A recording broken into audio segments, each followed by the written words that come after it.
В обеденный перерыв в фойе Северо-Восточного федерального университета необычно многолюдно. Внимание присутствующих приковано к импровизированной сцене. С нее доносятся произведения русского поэта Евгения Евтушенко. Его я знаю наизусть.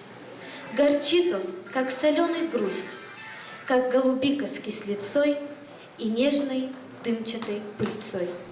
Среди тех, кто собрался почтить память писателя, студенты, преподаватели и приглашенные гости. Зрители, проходившие мимо люди, которые не смогли скрыть интерес к часу поэзии. И так во всех корпусах университета. У нас есть большое желание, что люди, которые проходят мимо, которые раньше не были знакомы с Евтушенко, захотели узнать о нем. Его сравнивали с Бобом Диланом и называли последним шестидесятником. Он писал о многом – любви, войнах, коллегах-поэтах и о родине. Особое место в творчестве Евтушенко занимают стихотворения о Сибири, в которой родился, и о Якутии, которую посещал несколько раз. Я ему подарила такой небольшой голубой букетик и сказала: вот это туманы всех тех рек якутских, по которым вы сплавлялись, мы кладем их к вашим ногам.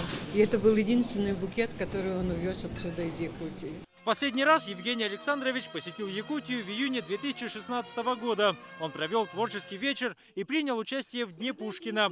Он надеялся вернуться вновь, но 1 апреля после продолжительной болезни поэт скончался в возрасте 84 лет.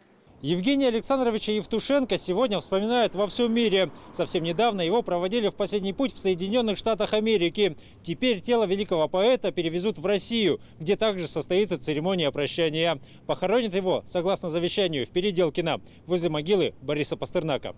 Дмитрий Макаров, Роберт Набиев. Вести. Якутск.